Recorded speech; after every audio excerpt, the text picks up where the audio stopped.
Mi marido me envió un mensaje. Llegaré tarde. No me llames. He encontrado a alguien que de verdad me entiende. Le respondí, pues quédate con ella. No vuelvas. 15 minutos después. 50 llamadas perdidas. Es curioso cómo el hombre que pensaba que me derrumbaría sin él entró en pánico cuando por fin dejé de esperar. Llegaré tarde. No me llames. He encontrado a alguien que de verdad me entiende. Me quedé mirando el mensaje de Marcos en la pantalla de mi móvil. Estaba en la sala de descanso del hospital después de un turno de 12 horas. Con el pijama sanitario todavía húmedo de sudor por la RCP que le había practicado a un paciente que no lo había logrado.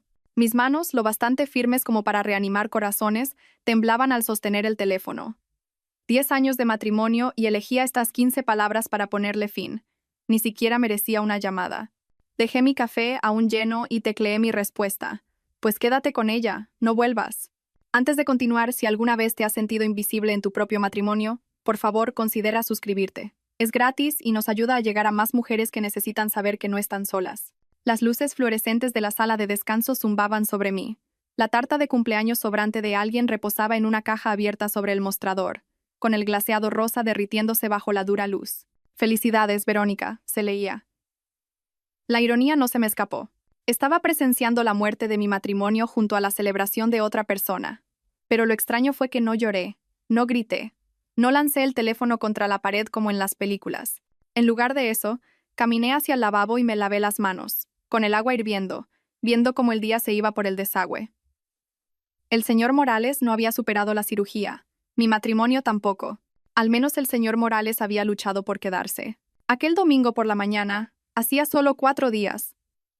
Le había preparado a Marcos el café exactamente como le gustaba. 2 azucarillos, leche de avena en su taza especial de aquel congreso en Barcelona.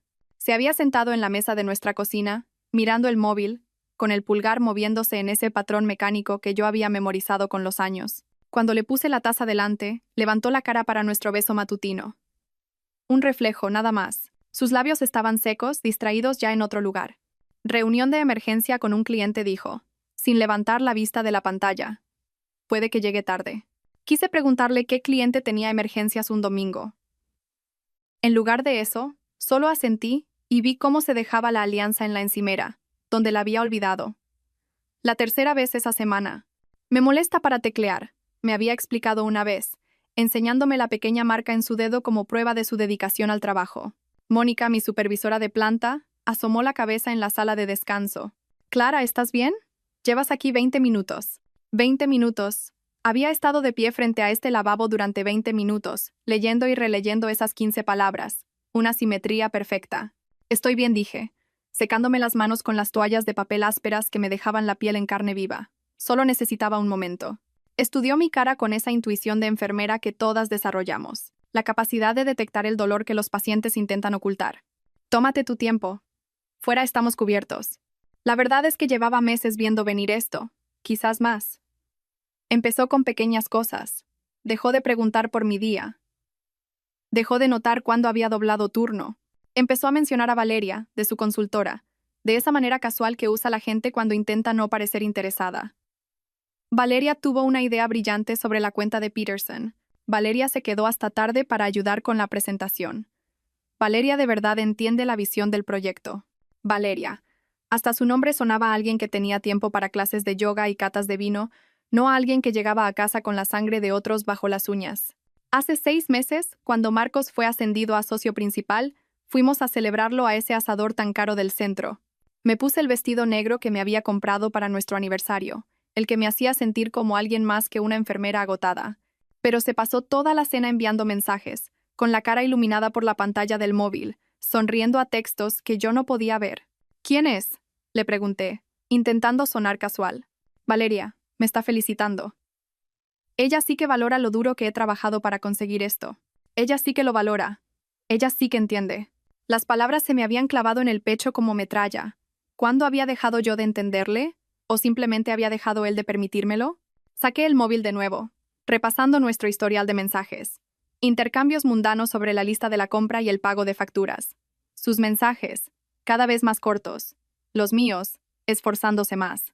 La última conversación real que tuvimos por texto fue hace 3 semanas, cuando le envié una foto de nuestro viaje a la Costa Brava hacía 5 años. ¿Te acuerdas?, le escribí. Respondió con un emoji de pulgar hacia arriba. Un pulgar hacia arriba para 5 años de recuerdos. Nuestros amigos pensaban que teníamos el matrimonio perfecto. Mi madre todavía nos llamaba su pareja favorita, lo cual era cruel, siendo yo su única hija. El mes pasado, en el club de lectura, Beatriz llegó a decir: «Qué suerte tienes de que Marcos sea tan detallista. Jorge no planea una cita desde hace años». Yo sonreí y bebí un sorbo de vino, sin mencionar que Marcos tampoco había planeado nada, que nuestra última cita había sido yo comiendo comida para llevar sola mientras él trabajaba hasta tarde, que había empezado a ofrecerme voluntaria para los turnos de noche solo para evitar el silencio resonante de nuestro piso. La puerta de la sala de descanso se abrió de nuevo. Esta vez era Sara, de pediatría, cogiendo su tupper de la nevera. «¿Noche dura?», preguntó, al ver mi cara. «La señora Ramos no lo ha conseguido», dije, lo cual era cierto, pero no toda la verdad. Me apretó el hombro. «Lo siento, nunca se hace más fácil». No se hace. La muerte nunca se hace más fácil. Ni las repentinas que te dejan en shock, ni las lentas que ves venir a kilómetros de distancia, ni en la unidad de cardiología, ni en los matrimonios que entran en parada mientras tú todavía intentas resucitarlos. Miré mi móvil una última vez. Ningún mensaje de seguimiento. Ningún «no lo decía en serio». Ningún «tenemos que hablar». Solo esas 15 palabras suspendidas entre nosotros como un diagnóstico que nadie quería oír. Terminal, inoperable. No hay nada más que podamos hacer. El café que había abandonado se había enfriado, con una fina película formándose en la superficie. Lo vertí por el desagüe y lo vi desaparecer en espiral. 10 años, 3.650 días, más o menos. Y terminaba con un mensaje enviado mientras yo intentaba salvar la vida de otra persona. Volví a la planta, mis zapatillas blancas chirriando contra el linóleo. El ritmo familiar de la unidad de cardiología me daba la bienvenida. Monitores pitando, respiradores susurrando, corazones luchando por seguir latiendo. El mío ya se había parado. Simplemente no me había dado cuenta hasta esta noche. El resto de mi turno se desdibujó en un caos controlado. La señora Ramos, de la habitación 302, entró en parada a las 23:30. Su familia había estado discutiendo con nosotros todo el día sobre su orden de no reanimar, insistiendo en que su madre querría que se hiciera todo a pesar de que los papeles decían lo contrario. Le hice compresiones en su frágil pecho, sintiendo las costillas crujir bajo mis palmas mientras su hija me gritaba que me esforzara más. La recuperamos después de 18 minutos. Duró otra hora antes de volver a entrar en parada. La segunda vez, su hijo me agarró del brazo. «No se está esforzando lo suficiente. Se ha rendido con ella». Quise decirle que a veces esforzarse más significaba saber cuándo parar, que el corazón de su madre estaba cansado, que ella estaba lista, aunque él no lo estuviera. En lugar de eso, retiré suavemente su mano y llamé a seguridad. Lo acompañaron a la sala de espera mientras su madre moría por tercera y última vez, en paz y sin público. Cuando llegué a la sala de descanso a las 9 de la noche, mi pijama sanitario parecía sacado de una zona de guerra. La sangre de la vía arterial de la señora Ramos me había salpicado el pecho cuando se soltó durante las compresiones. Me dolían los pies dentro de mis gastadas zapatillas. La espalda baja me gritaba tras horas de inclinarme sobre las camas, ajustar monitores, sostener las manos de gente con miedo a soltar. Mónica me encontró junto a la máquina de café. «Clara, tenemos que hablar». Sabía lo que venía. Llevaba semanas observándome, anotando cada turno extra que cogía, cada festivo para el que me ofrecía voluntaria, cada fin de semana que pasaba aquí en lugar de en casa. «Has doblado turno 6 veces este mes», dijo, su voz suave pero firme. «Eso no es sostenible». «Estoy bien. Necesito el dinero. Estamos ahorrando para...». Me detuve. ¿Para qué estábamos ahorrando? ¿Las vacaciones que Marcos seguía posponiendo? ¿La casa que decía que aún no podíamos permitirnos a pesar de su ascenso? Cielo, llevo 20 años en esto. Sé cuando alguien está huyendo de algo. Forché una risa. ¿Huyendo? Apenas puedo caminar después de hoy. Ella no sonrió. ¿Está todo bien en casa? La pregunta quedó suspendida entre nosotras. Hace 3 meses, habría dicho que sí automáticamente. Hace 2, podría haber dudado. Esta noche, cubierta de la sangre de otra persona, agotada más allá de toda medida, no podía ni fingir. Debería ver a mis pacientes, dije. La mano de Mónica tocó mi hombro. La oferta sigue en pie. Si necesitas hablar... Asentí y escapé a la sala de descanso. El espacio estaba vacío, solo yo y el zumbido eterno de la máquina de vending. Me desplomé en una silla de plástico y saqué el móvil para escribirle a Marcos que llegaría tarde. Fue entonces cuando vi su mensaje, enviado hacía 3 minutos. «Llegaré tarde. No me llames. He encontrado a alguien que de verdad me entiende. Al principio, las palabras no se registraron. Las leí como leerías dosis de medicamentos o resultados de laboratorio, clínicamente distante. Entonces mi cerebro se puso al día, y cada palabra detonó en secuencia. He encontrado a alguien que me entiende. El zumbido de la máquina de vending se hizo más fuerte. O quizás era la sangre corriendo en mis oídos. La luz fluorescente sobre mí parpadeó, proyectando sombras que danzaban sobre el suelo mugriento. Alguien había dejado una revista médica en la mesa, abierta por un artículo sobre arritmias cardíacas. La ironía de leer sobre latidos irregulares mientras el mío olvidaba cómo funcionar normalmente. Mis manos no temblaban cuando escribí mi respuesta. Eso me sorprendió. Estas manos que habían temblado tratando de salvar a la señora Ramos, que se agitaron cuando su hijo me acusó de no importarme lo suficiente, estaban absolutamente firmes mientras escribía. Pues quédate con ella, no vuelvas. Le di a enviar y dejé el teléfono boca abajo sobre la mesa. La máquina de vending continuó con su respiración mecánica, como un ventilador manteniendo con vida algo a lo que se le debería haber permitido morir con dignidad. Me levanté y fui al baño, donde vi mi reflejo en el duro espejo. Sangre en mi pijama. Ojeras. El pelo escapando de la coleta que me había hecho a las 6 de la mañana. Pero mi cara estaba tranquila, resuelta, como si acabara de tomar una decisión médica crítica que todos los demás eran demasiado emocionales para tomar. De vuelta en la sala de descanso, apagué el móvil por completo y lo metí en mi taquilla. Luego volví a la planta. ¿Todo bien?, preguntó Sara, cruzándose conmigo en el pasillo.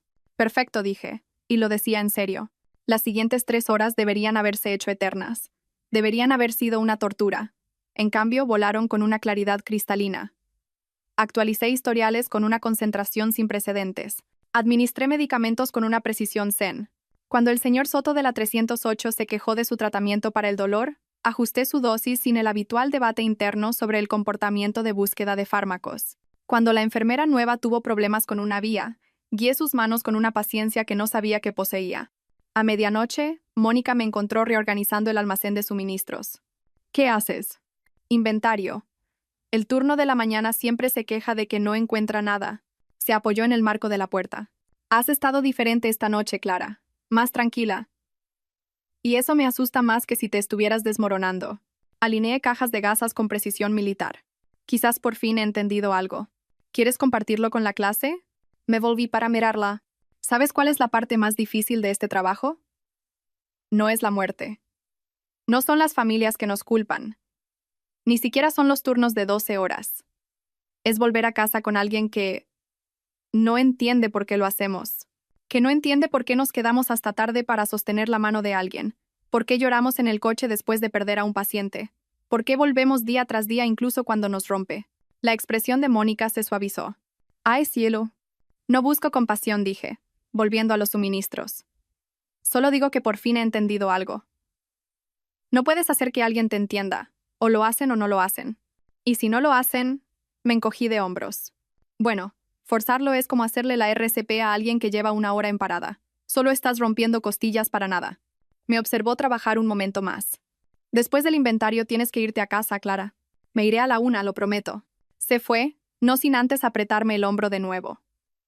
Ese pequeño gesto de comprensión significó más que 10 años de Marcos preguntando, ¿qué tal el día?, sin escuchar la respuesta. A las 12:45 terminé con el almacén. Cada suministro en su sitio, cada etiqueta mirando al frente, orden en medio del caos, control donde podía encontrarlo. Me quité el pijama ensangrentado en el vestuario, metiéndolo en una bolsa de riesgo biológico con una satisfacción inusual. La sangre no era mía, el dolor no era mío. Por una vez, la tragedia pertenecía a otra persona. Mi móvil permaneció apagado en mi taquilla. Los mensajes que esperaban podían esperar para siempre.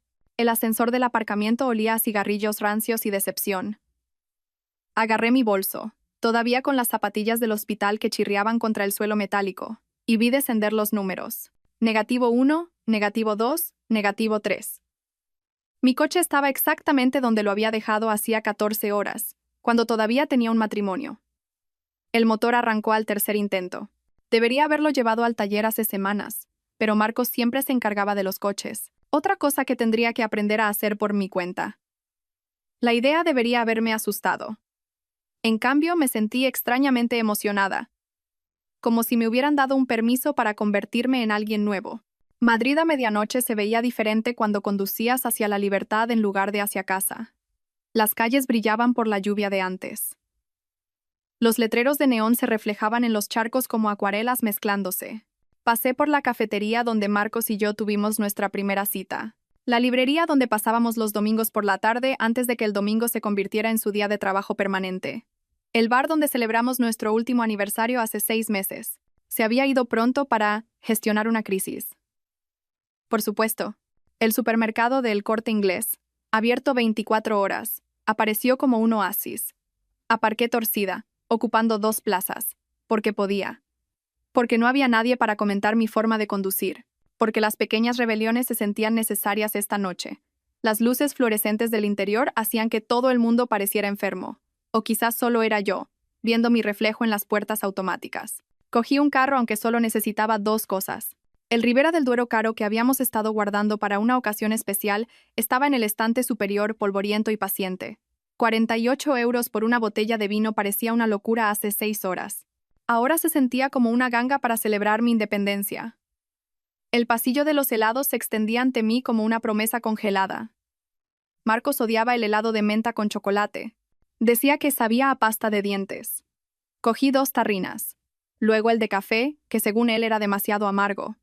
El de tarta de fresa, que consideraba demasiado dulce. Mi carro se convirtió en un monumento a todo lo que había renunciado en nombre del consenso. El cajero, un chaval con dilataciones en las orejas y ojos cansados, escaneó mis artículos sin comentarios. «Noche larga, ¿eh?», preguntó. «La mejor de todas», dije, sorprendiéndonos a ambos. El trayecto a nuestro piso, mi piso, me corregí mentalmente, duró 12 minutos. Los conté todos, consciente de que era la última vez que haría este viaje como una mujer casada que fingía que todo estaba bien. Mañana lo conduciría como otra persona. Alguien que compraba helado de menta con chocolate a medianoche y no pedía perdón. El garaje de nuestro edificio estaba vacío, excepto por los sospechosos habituales. El viejo Seat del señor Goizueta, el Tesla rojo de la pareja de informáticos del cuarto. La plaza de Marcos estaba vacía, su ausencia tan rutinaria que había dejado de registrarla hacía meses. Subí por las escaleras en lugar del ascensor, necesitando sentir mi cuerpo moverse para demostrar que todavía era capaz de avanzar. 4º piso. Mis llaves pesaban más de lo normal, cargadas con el conocimiento de que estaba a punto de entrar en un espacio que era mío para remodelar. El piso estaba a oscuras, exactamente como lo había dejado esta mañana. Ninguna luz encendida para mi regreso, ninguna nota en la encimera, ninguna evidencia de que alguien hubiera estado esperando o preocupado. El silencio, sin embargo, se sentía diferente. Antes había sido opresivo, lleno de todo lo no dicho. Ahora se sentía expectante, como la pausa antes de que comience una canción. Encendí todos los interruptores, inundando el espacio con una luminosidad que Marcos habría llamado un derroche. El salón cobró vida. Y de repente lo vi todo con claridad. El sofá gris que yo había elegido mientras él estaba en un congreso. El cuadro abstracto que, según él, parecía un estornudo de pintura, pero que yo había comprado de todos modos, colgándolo cuando estaba de viaje. La estantería llena de mis revistas médicas y sus libros de negocios sin leer. Nuestros intereses segregados como los fines de semana de unos padres divorciados. Mi móvil seguía en silencio en mi bolso. Sabía que debía encenderlo, enfrentarme a la avalancha de mensajes que me esperaba. En lugar de eso, abrí el vino primero, sin molestarme en usar el aireador especial que Marcos había insistido en que necesitábamos. Sabía rebelión y alivio. Recorrí cada habitación, copa de vino en mano, viendo nuestra vida juntos por lo que realmente era. La habitación de invitados que él convirtió en un despacho donde pasaba la mayoría de las noches. El baño con su colección de colonias caras y mi champú de supermercado. El dormitorio con la cama de matrimonio gigante que se sentía abarrotada incluso cuando él estaba de viaje. Finalmente, de pie en nuestro pequeño balcón con vistas a la ciudad, saqué mi móvil. Mi dedo dudó sobre el botón de encendido. Una vez que lo encendiera, esto se volvería real. El mensaje, mi respuesta, el final, todo estaría esperando allí, en permanencia digital. Pulsé el botón. La pantalla cobró vida exactamente a las 22:47. Durante 3 segundos, no pasó nada. Luego, comenzó la avalancha. Llamada perdida de Marcos. Llamada perdida de Marcos. Llamada perdida de Marcos. Las notificaciones se apilaban tan rápido que no podía leerlas individualmente. Mi móvil vibraba continuamente, como si estuviera sufriendo una convulsión. 53 llamadas perdidas. 28 mensajes de texto. 6 mensajes de voz, todos de él. Repasé los mensajes, cada uno una etapa del duelo en tiempo real. Eso ha sonado mal. No quería decir eso. Clara, por favor, llámame. Esto es ridículo. Estás exagerando. Tenemos que hablar de esto. ¿Dónde estás? Sé que estás viendo esto. Es una locura. No puedes terminar nuestro matrimonio por un mensaje. Contesta al teléfono, por favor. Lo siento. No es lo que piensas. Valeria no significa nada. Voy a casa. ¿Dónde estás? Tú no eres así. Me estás asustando, Clara. Por favor. Te quiero. Leí ese último en voz alta al perfil de Madrid. Te quiero. 3 palabras que habrían significado todo esta mañana. Ahora se sentían como billetes falsos, sin valor e insultantes. Entre los mensajes desesperados de Marcos, encontré 3 de Lucía. Marcos acaba de llamarme. ¿Estás bien? Clara, ¿qué está pasando? Suena frenético. Llámame. Sin juicios. Solo estoy preocupada. Le respondí. Mejor que bien. Decidió quedarse hasta tarde con alguien que le entiende. Yo solo lo he hecho permanente. Abre ese Rioja que tenías guardado. Mañana celebramos. Su respuesta fue inmediata. Joder. Sí, vino, pañuelos y dinero para la fianza listos si hace falta. Me reí. Realmente me reí, sola en mi balcón a casi las 11 de la noche. La ciudad se extendía a mis pies. Miles de luces y miles de ventanas. Cada una vida siendo vivida. ¿Cuántas de ellas estaban en matrimonios como el mío? ¿Cuántas estaban en balcones leyendo mensajes desesperados de cónyuges que solo descubrieron que les importaba cuando ya era demasiado tarde? Mi teléfono sonó. Marcos de nuevo. Vi su foto de contacto llenar la pantalla. Nosotros en la Costa Brava, ambos entrecerrando los ojos por el sol, su brazo a mi alrededor como si de verdad quisiera tenerlo allí. Dejé que sonara hasta que saltó el buzón de voz, y luego lo borré sin escucharlo. El vino sabía mejor con cada sorbo. Las luces de la ciudad se difuminaron ligeramente. No sabía si por las lágrimas o por el alcohol. No me importaba. Brindé por Madrid, por los extraños en sus ventanas iluminadas, por el chico con dilataciones de El Corte Inglés, por Mónica, que sabía que algo iba mal, por la señora Ramos, que luchó hasta que no pudo más, por Lucía, que tenía dinero para la fianza listo, por entendernos a nosotras mismas, dije a nadie y a todo el mundo, porque eso es lo único que realmente podemos controlar. Mi teléfono se iluminó de nuevo. Otra llamada de Marcos. La número 54.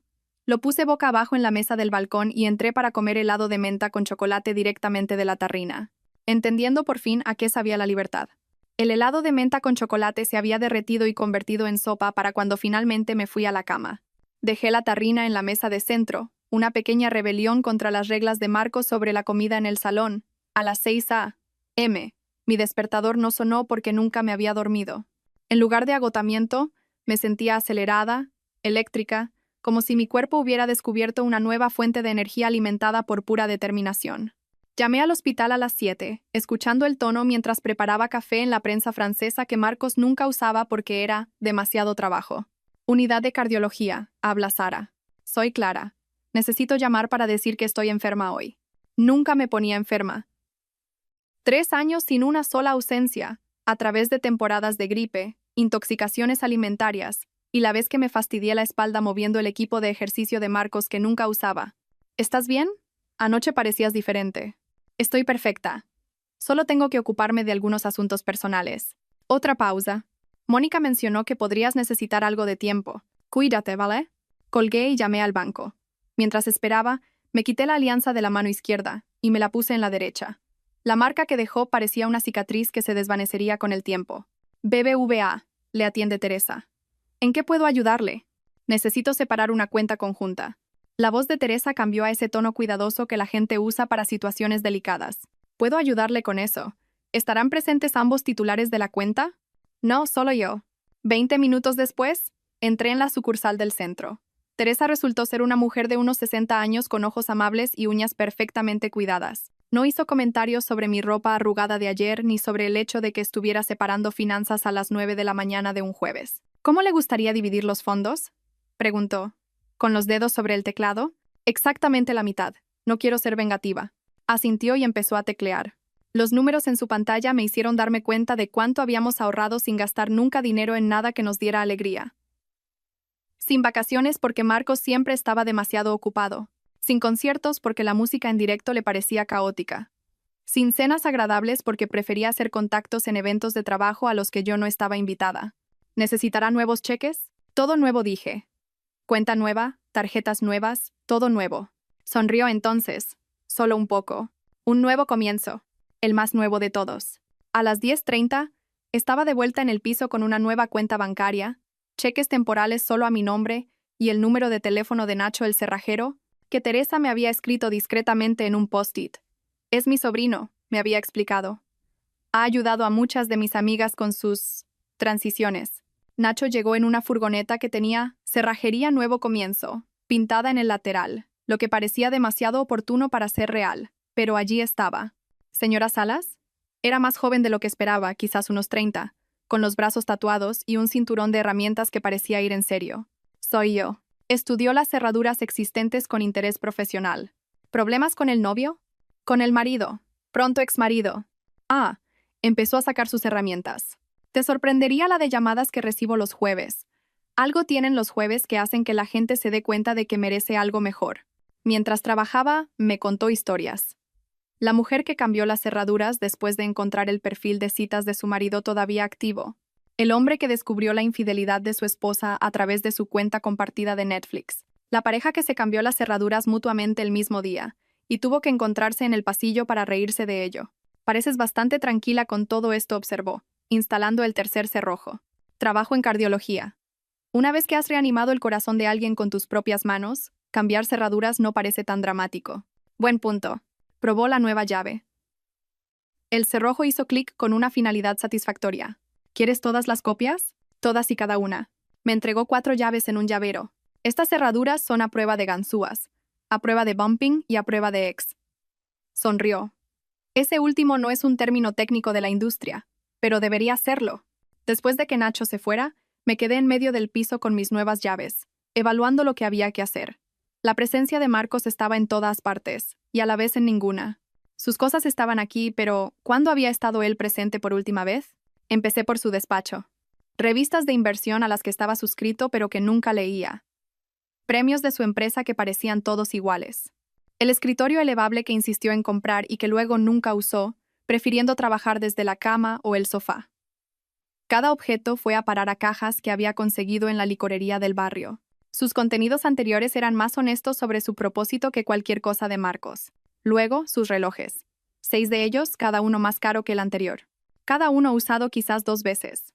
El Rolex que le regaló su padre y que según él era demasiado formal. El reloj inteligente que era demasiado casual. El Omega Vintage que compró para celebrar su ascenso, usado una vez para presumir y luego abandonado. En el dormitorio, sus trajes colgaban como fantasmas caros. Doblé cada uno correctamente, como nos enseñan a manejar las pertenencias de los pacientes, con respeto por lo que eran, no por lo que significaban. Sus corbatas, coordinadas por colores y apenas tocadas. Sus zapatos, lustrados y alineados como soldados que nunca habían visto batalla. El baño fue lo que más tiempo me llevó. Su rutina de cuidado de la piel, que costaba más que mi cuota mensual del préstamo estudiantil. Frascos de colonia ordenados por temporada, aunque siempre usaba la misma. El cepillo de dientes eléctrico que había renovado 3 veces en 2 años, siempre buscando la limpieza perfecta para su sonrisa perfecta. Encontré cosas que había olvidado que existían. La tarjeta de aniversario que le di el año pasado, todavía en su sobre, sin abrir. Una foto de nuestra luna de miel metida detrás de sus productos para el pelo.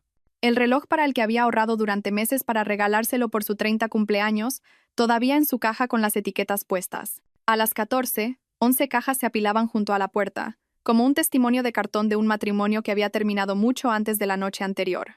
Yo había sido la única que seguía intentando resucitarlo. Mi teléfono sonó. La extensión del portero. Señora Salas.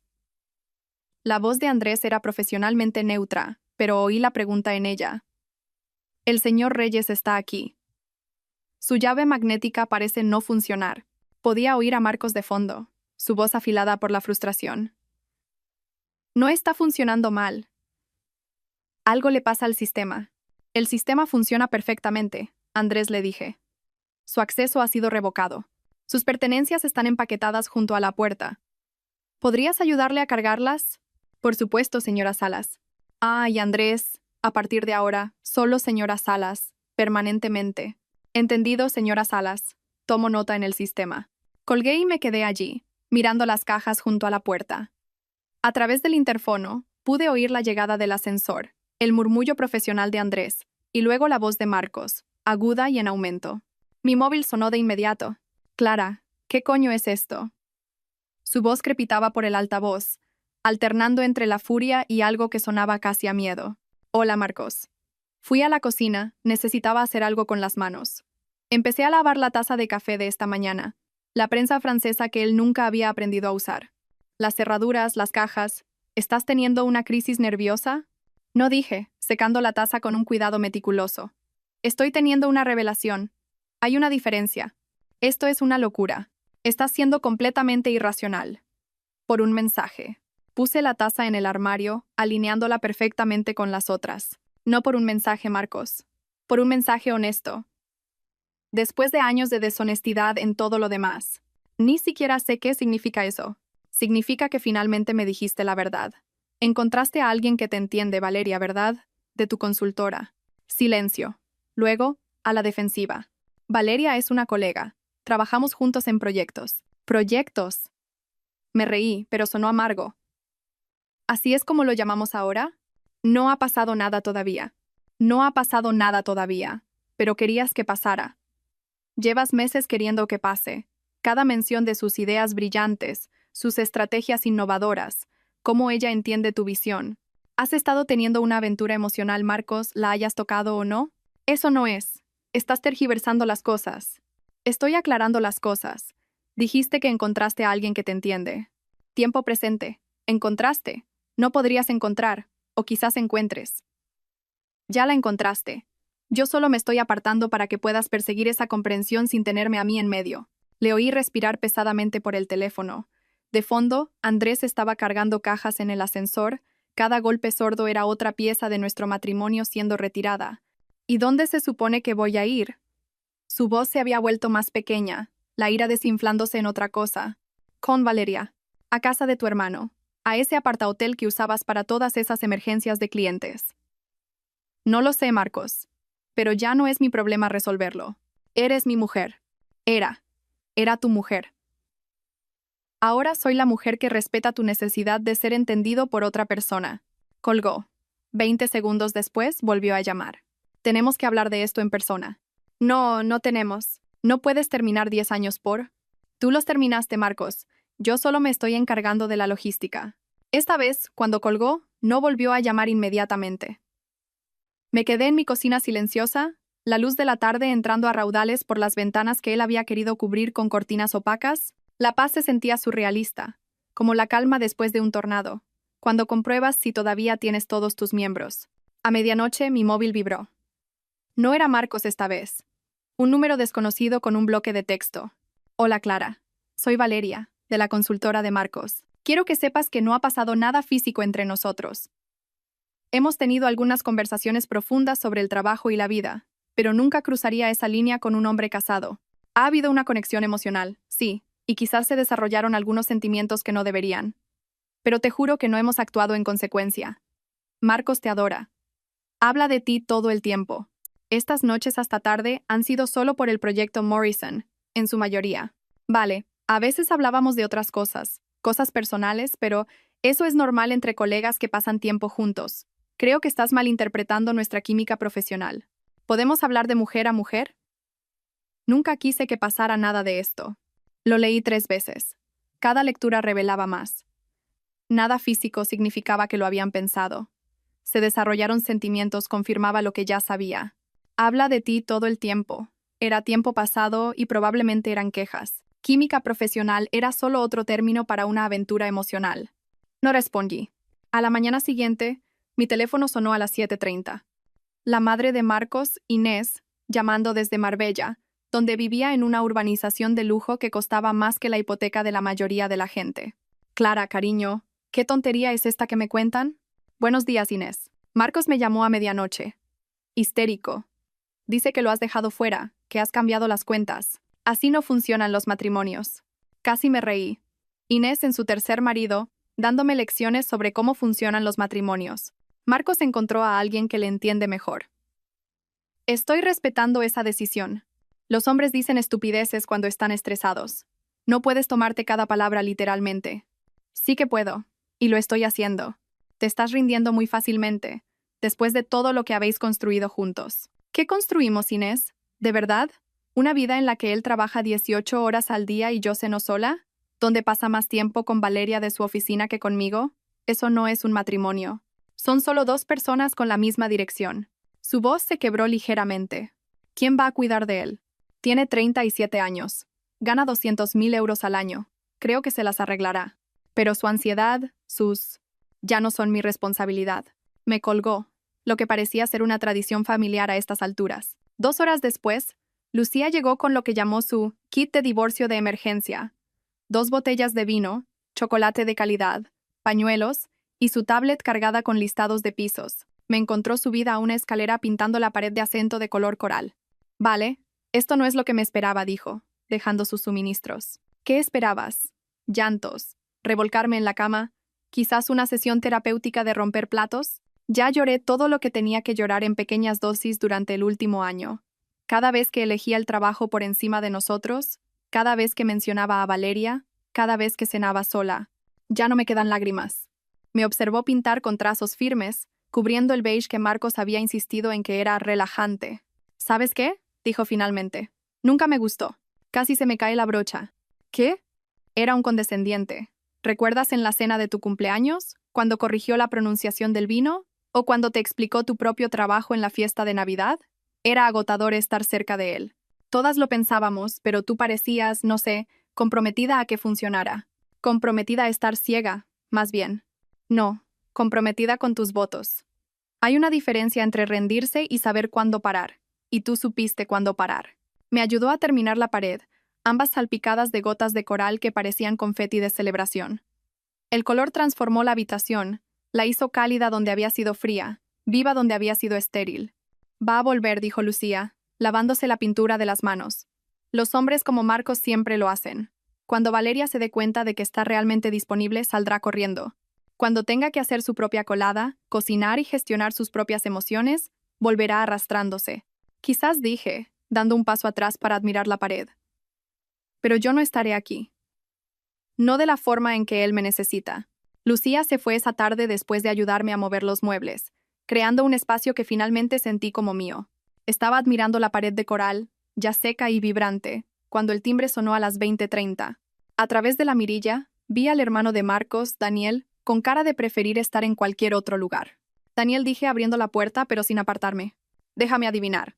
Intervención de emergencia. Se ajustó la bandolera, la misma que llevaba desde la universidad. ¿Puedo pasar? He volado desde Bilbao. Volaste desde Bilbao por Marcos, no por mí. Clara, por favor, solo escúchame. En contra de mi buen juicio, le dejé entrar. Se detuvo en seco al ver la pared de coral, los muebles reorganizados, la ausencia de las cosas de Marcos. Vaya, ya has... Se interrumpió, sentándose con cuidado en mis nuevos cojines como si pudieran explotar. ¿Café? Pregunté, yendo a la cocina. Por favor.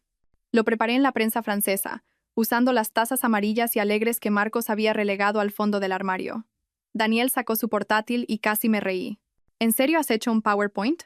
Sus orejas se pusieron rojas. Soy analista, es mi forma de procesar las cosas. Abrió una presentación titulada Implicaciones financieras y emocionales del divorcio. La primera diapositiva mostraba estadísticas sobre las tasas de divorcio. La segunda desglosaba los bienes compartidos. Para la quinta diapositiva, que cubría el coste medio de los procesos de divorcio en la Comunidad de Madrid, me costaba no sonreír. Daniel, esto es muy exhaustivo, pero... Me ha estado llamando a las 2 de la madrugada, soltó, abandonando su presentación. Todas las noches desde el jueves llorando. Marcos no llora. No cuando murió papá, no cuando su primera startup fracasó, pero ahora está sollozando en mi buzón de voz a las 2 de la madrugada sobre la pronunciación correcta de las marcas de cafeteras de cápsulas. Está de luto por la idea de mí, no por la realidad. Hay una diferencia. Dice que la ha cagado. Que Valeria era solo un síntoma, no la enfermedad. Lo sé. Daniel cerró lentamente su portátil. Pareces estar muy bien con esto. Estoy muy bien con esto. Eso es lo que preocupa a todo el mundo, ¿no? Que no me estoy desmoronando según lo previsto. Bebió su café de la taza alegre, con aspecto incómodo. Mamá vuela mañana. Tu madre ya llamó. Me encargué de ello. No, tu madre. Me llamó cuando no pudo localizarte. Se me encogió el estómago. Por supuesto que lo había hecho. A la mañana siguiente estaba de vuelta en el trabajo intentando concentrarme en la ronda de medicación cuando Mónica me apartó. Tienes una visita en el vestíbulo. Mi madre habría ido directamente al piso. Esto era otra persona. Bajé y encontré a Valeria sentada en una de las sillas de la sala de espera, con sus tacones de diseñador golpeando nerviosamente el linóleo. Parecía más pequeña aquí, fuera de lugar entre las familias preocupadas y la dura iluminación del hospital. Necesito 5 minutos, dijo, levantándose al verme. Estoy trabajando. Por favor, sé que no tengo derecho a pedirlo, pero por favor. La llevé a la cafetería. Me compré un café que no quería solo para tener algo que hacer con las manos. Se sentó frente a mí, su discurso ensayado visible en la forma en que enderezó los hombros. No soy ese tipo de mujer, empezó. ¿Qué tipo es ese? El tipo que rompe matrimonios. No rompiste nada que no estuviera ya roto. Su compostura se resquebrajó ligeramente. No pasó nada físico. Eso dijiste en tu mensaje. Pero sí pasaron cosas emocionales. Conversaciones, conexión. Retorcía sus anillos, alianzas de diseño que probablemente costaban más que mi sueldo mensual. Pensé que era infeliz. Parecía tan perdido. Estaba perdido en su propio ego, en su necesidad de ser admirado. Tú le proporcionaste eso. No era mi intención. Valeria, ¿qué pensabas que pasaría, de verdad? ¿Que tendríais conversaciones emocionales profundas para siempre sin consecuencias? ¿Que yo seguiría existiendo en segundo plano mientras vosotros dos conectabais sobre estrategias de negocios revolucionarias? Se estremeció. Dijo que os estabais distanciando. Lo estábamos porque él se estaba acercando a ti. Le dije que trabajara en su matrimonio, varias veces. Antes o después de las conversaciones nocturnas sobre vuestra visión compartida, se levantó bruscamente. Quería que supieras que me traslado a la oficina de Valencia. ¿Huyendo? Empezando de cero, como tú. Se detuvo en la entrada de la cafetería. ¿Puedo preguntarte algo? ¿Volverías con él? No. Ni siquiera si cambiara. Estaría cambiando por las razones equivocadas. Para recuperarme, no para ser mejor. Hay una diferencia. Se fue, sus tacones resonando en el pasillo como una cuenta atrás. Terminé mi café no deseado y volví con mis pacientes, gente cuyos corazones sí querían ser salvados. Esa tarde, mi teléfono sonó con un número desconocido. ¿Señora Reyes? Soy la doctora Patricia Serrano. Su marido ha reservado una sesión de terapia de pareja de emergencia para mañana a las 2. Ya no somos pareja, doctora Serrano. Oh, parecía bastante urgente. Mencionó que estaban teniendo un desacuerdo temporal. No es temporal, nos vamos a divorciar. Ya veo. Su compostura profesional flaqueó ligeramente. ¿Puedo ser sincera? Sonaba bastante desregulado cuando llamó. Quizás la terapia individual sería más beneficiosa. Es una sugerencia excelente. Debería decírselo. Lo haré. Señora Salas. Señora Salas. Suena usted notablemente centrada. ¿Está recibiendo apoyo de alguien? Sí, de mí misma. Por primera vez en años. Acababa de llegar a casa cuando el coche de mi madre aparcó fuera. Observé desde la ventana cómo descargaba 2 fuentes con comida y una cara de juicio que podía ver desde 4 pisos de altura. Entró con su llave de repuesto, deteniéndose en seco ante la pared de coral. Clara María Salas, ¿qué has hecho? Redecorar. Dejó las fuentes y comenzó su inspección, señalando los espacios vacíos. ¿Dónde está la cafetera de cápsulas? Se la llevó Marcos. ¿La Smart TV? ¿También Marcos? ¿El sistema de sonido? Saqué el móvil y le enseñé nuestros extractos bancarios de los últimos 3 años. El 87% de nuestras compras conjuntas las pagué yo. Él contribuyó con un 13%, principalmente en cosas que llevaban su nombre o que impresionaban a sus colegas.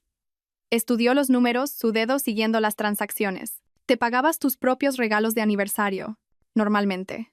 Él se olvidaba y luego me lo devolvía. A veces. Se sentó pesadamente en mi sofá reorganizado. Segovia está a 1 hora en coche. Podrías haberme llamado. ¿Para decir qué? ¿Que por fin me he defendido? ¿Que he dejado de fingir que todo está bien? Para decir que necesitabas a tu madre. Pero no la necesitaba. Eso es lo que nadie parece entender.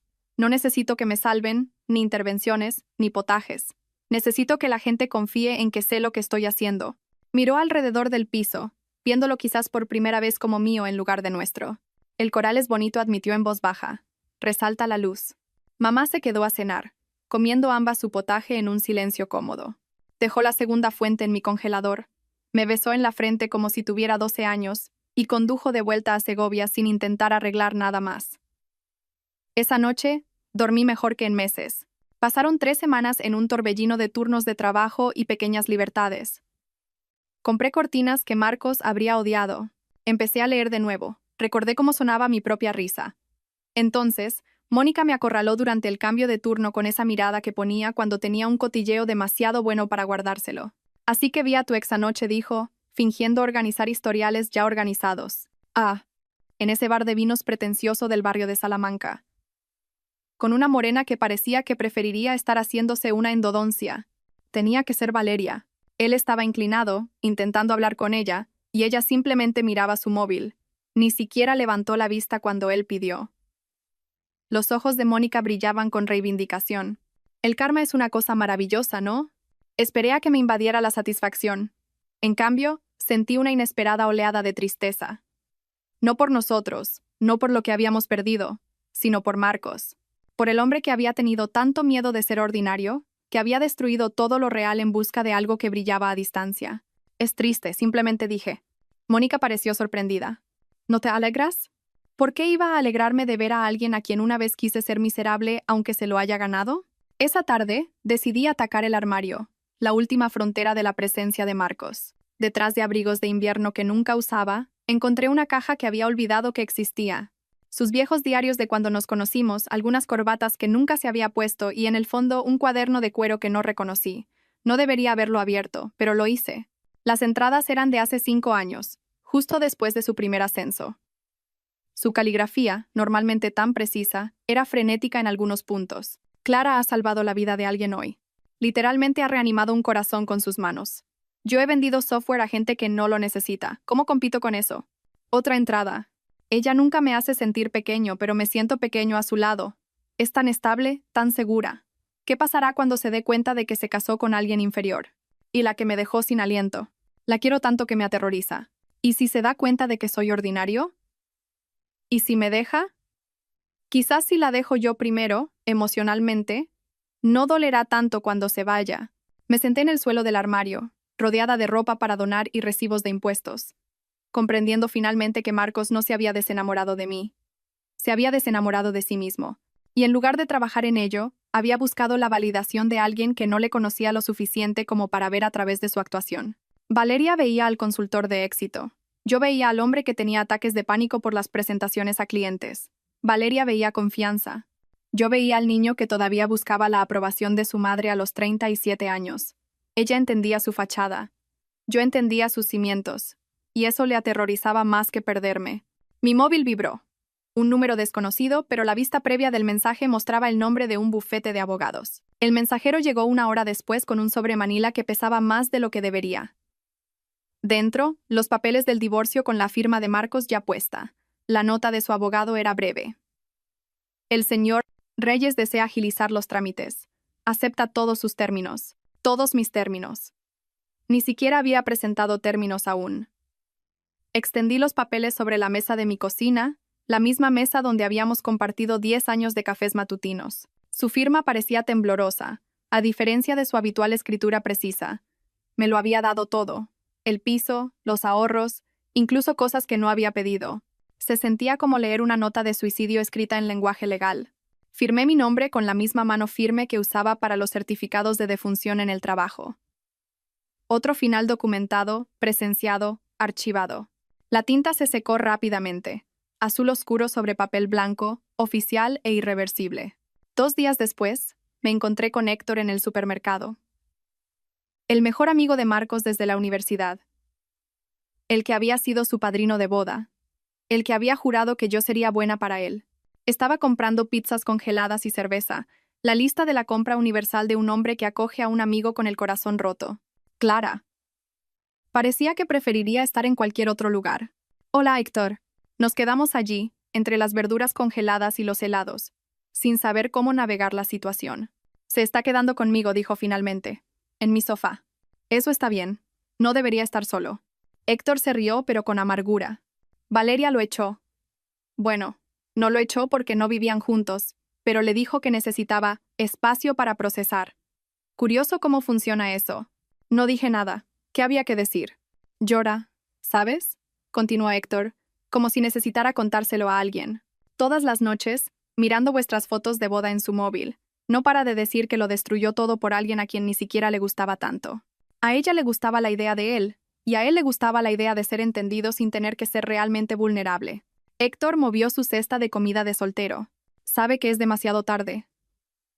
Sabe que no puede arreglar esto. Pero Clara nunca lo había visto así. Es como si finalmente se hubiera despertado y se hubiera dado cuenta de lo que tenía. A veces la gente necesita perder algo para entender su valor. Eso es frío. No dije, seleccionando el helado bueno, el que Marcos siempre decía que era demasiado caro. Eso es honesto. Y la honestidad es lo que faltaba desde el principio. Héctor me estudió un momento. ¿Te ves bien? Feliz. Estoy en ello. No te molestará. Le he hecho prometer. Pero quería que te dijera, si te veía, que lo siente. De verdad, no un lo siento, esperando algo a cambio, solo un lo siento. Asentí, pagué mi helado y dejé a Héctor allí, con sus pizzas congeladas y el peso del arrepentimiento de su amigo. Esa noche, me senté en mi balcón con el helado bueno y mi móvil. Busqué nuestras fotos de boda, las que había escondido en una carpeta hacía meses. Parecíamos tan jóvenes, tan seguros. La sonrisa de Marcos llegaba a sus ojos de una manera que no había visto en años. Yo lo miraba como si él hubiera colgado la luna. Quizás lo había hecho, una vez, antes de que le diera miedo la altura y decidiera bajar. Borré la carpeta, no por ira, sino por amabilidad. Hacia ambos. Algunas cosas necesitan permanecer enterradas para que otras nuevas puedan crecer. La carpeta de fotos vacía me devolvía la mirada desde la pantalla de mi móvil.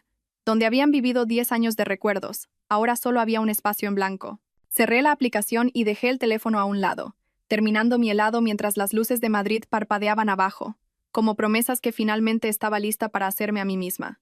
6 meses después, estaba en otra azotea, con una copa de champán en la mano. La misma ciudad se extendía bajo mis pies, pero todo lo demás se había transformado. Lucía y Mónica habían insistido en celebrar mi ascenso a jefa de la unidad de cardiología en el lugar exacto donde Marcos me había pedido matrimonio hacía 11 años, la azotea del Círculo de Bellas Artes. La ironía no se nos escapó a ninguna. Por Clara brindó Lucía, que salvó su propio corazón con la misma precisión con la que salva los de los demás.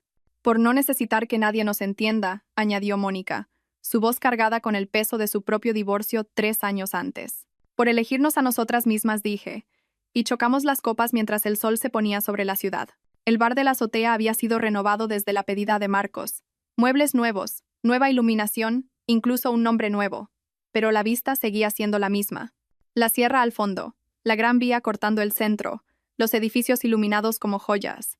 Recordé estar en este mismo lugar con 23 años, diciendo, sí, a un hombre que me prometió un para siempre. Ahora, a los 34, me estaba diciendo, sí, a mí misma. ¿Sabes qué es lo mejor?, dijo Mónica después de su segunda copa. Pareces 10 años más joven. No exagero. Es como si te hubieras quitado una década entera de agotamiento con esos papeles de divorcio. No se equivocaba. Mi cara había cambiado. El ceño permanentemente fruncido entre mis cejas se había suavizado. La línea tensa de mi boca se había relajado. Había empezado a usar pintalabios de nuevo, el coral brillante que combinaba con mi pared de acento. Andrés me dijo lo mismo, dije, pensando en el portero que me había ayudado con la mudanza la semana anterior.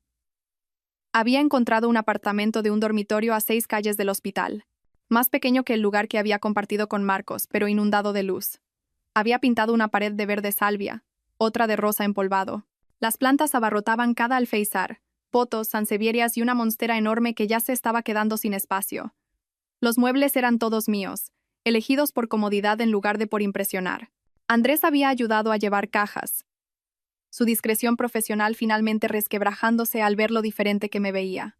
Señora Salas, perdóneme que se lo diga, pero está usted radiante, había dicho, dejando una caja de libros. Luego más bajo. El señor Reyes todavía pasa por aquí a veces. Aparca al otro lado de la calle y mira hacia el antiguo piso. No creo que sepa que se ha mudado. Que mire, había dicho yo, colocando la vajilla de mi abuela en los nuevos armarios. Está buscando a alguien que ya no existe. 2 semanas después de vivir en mi nuevo espacio, en lo que habría sido nuestro 11º aniversario, mi móvil vibró con un mensaje de Marcos. Vi la vista previa. Ahora lo entiendo. Lo que estaba buscando era... Hice una captura de pantalla sin leer el resto y la envié al chat grupal con Lucía y Mónica. Lucía respondió de inmediato con emojis de risa. Mónica escribió: El empleado del mes del karma, ahí lo tienes. Archivé el mensaje sin leerlo. Algunas palabras llegan demasiado tarde para importar, como la RCP a un paciente que lleva demasiado tiempo muerto. Puedes seguir los movimientos, pero no puedes traer de vuelta lo que ya se ha ido. Esa noche, trabajé un turno en la unidad de cardiología que ahora dirigía. Las mismas luces fluorescentes zumbaban sobre mi cabeza. La misma máquina de vending montaba guardia en la sala de descanso. Pero todo se sentía diferente cuando estabas construyendo en lugar de escapando. Estaba actualizando historiales cuando la vi. La enfermera nueva, Laura, sentada sola en la sala de descanso a medianoche, mirando su móvil con esa mirada familiar de alguien que finge que todo está bien. Noche larga, le pregunté, cogiendo un café. Se sobresaltó, apagando rápidamente la pantalla de su móvil. Oh, doctora Salas. Sí, el señor Pérez de la 302 está siendo difícil. No es eso lo que te tiene con esa cara. Se rió, pero fue un sonido hueco. Mi marido está trabajando hasta tarde otra vez. La tercera vez esta semana. Es informático. Dice que es normal, pero tu instinto te dice lo contrario. Sus ojos se llenaron de lágrimas, que parpadeó rápidamente para apartar. Estoy siendo paranoica. Me senté frente a ella recordando mis propias vigilias de medianoche en esta misma sala. ¿Puedo contarte algo? La noche que terminó mi matrimonio, estaba de pie justo aquí. Mi exmarido me envió un mensaje diciendo que había encontrado a alguien que le entendía mejor. ¿Sabes lo que hice? ¿Qué? Le dije que se quedara con ella. La mejor decisión que he tomado en mi vida. Los ojos de Laura se abrieron de par en par. ¿Simplemente lo terminaste? ¿Así de fácil? Terminarlo fue fácil. Los 10 años de fingir que lo precedieron, esa fue la parte difícil. El trabajar hasta tarde, la distancia creciente, la sensación de que te estás volviendo loca por notar lo que todos los demás fingen no ver. Eso es lo que te mata de verdad. Pero ¿y si me equivoco? ¿Y si de verdad solo está trabajando? Me recliné, estudiando su cara cansada. Entonces tener una conversación honesta no hará daño. Pero por mi experiencia, cuando tu instinto grita tan alto, normalmente tiene razón. La pregunta es, ¿quieres pasarte años reuniendo pruebas? ¿O quieres confiar en ti misma ahora? Se quedó pensando en eso por un momento. ¿Tuviste miedo cuando lo terminaste? Aterrada. ¿Pero sabes qué me asustaba más? La idea de pasar otros 10 años esperando a que alguien me viera mientras yo desaparecía. Entenderte a ti misma, Laura, es más importante que ser entendida por otra persona. Y a veces, cuando alguien te dice que no le llames, literal o figuradamente, la mejor respuesta es simplemente: de acuerdo, no lo haré. Laura asintió lentamente, algo cambiando en su expresión. Mi madre siempre decía, no todos los finales son fracasos. Tu madre tiene razón. Algunos finales son victorias disfrazadas de pérdidas. A veces, la mayor venganza es simplemente elegir prosperar. Me levanté, mi café frío, pero mi propósito cálido. Decidas lo que decidas, recuerda. Tienes permiso para elegirte a ti misma. No es egoísta. Es necesario. Caminando de vuelta a la planta, pasé por los monitores cardíacos. Cada uno seguía el ritmo de un corazón. Algunos estables, otros luchando, todos peleando por seguir adelante, como nosotras. La única diferencia era que los corazones humanos podían elegir su propio ritmo una vez que dejaban de permitir que otros marcaran el compás. Pensé en Marcos, probablemente despierto en algún lugar, entendiendo finalmente lo que había perdido. En Valeria, descubriendo que entender la ambición de alguien no es lo mismo que conocer su alma. En Andrés, observando a un hombre regresar para mirar ventanas vacías. En mi madre, viendo finalmente florecer a su hija. Pero sobre todo, pensé en mí misma. La mujer que no se derrumbó cuando su matrimonio terminó con 15 palabras. Que firmó los papeles del divorcio con la misma mano firme que salvaba vidas. Que pintó sus paredes de colores imposibles y compró el helado bueno y aprendió que estar sola no era solitario cuando realmente te gustaba tu propia compañía. Miré mi reflejo en la ventana oscura de la sala de medicación. El pintalabios coral todavía perfecto después de un turno de 8 horas. Los ojos claros y enfocados. El fantasma de una sonrisa que se había vuelto permanente en los últimos meses. Así era prosperar. No grandes gestos ni venganzas dramáticas. Solo una mujer que finalmente había dejado de esperar a que alguien más la entendiera y había decidido entenderse a sí misma. Y esa comprensión valía más que 53 llamadas perdidas. Más que disculpas de medianoche. Más que 10 años tratando de ser el todo de alguien mientras poco a poco te conviertes en nada. La mayor venganza, había aprendido, no era hacer que se arrepintieran, era completarte a ti misma. Si esta historia sobre defenderse a una misma te ha hecho aplaudir a Clara, dale al botón de me gusta ahora mismo. Mi parte favorita fue cuando tecleó pues quédate con ella. No vuelvas con la firmeza de una cirujana. ¿Cuál fue tu momento más satisfactorio? Déjalo en los comentarios de abajo. No te pierdas más historias de empoderamiento como esta. Suscríbete y activa la campanita para no perderte ninguna publicación.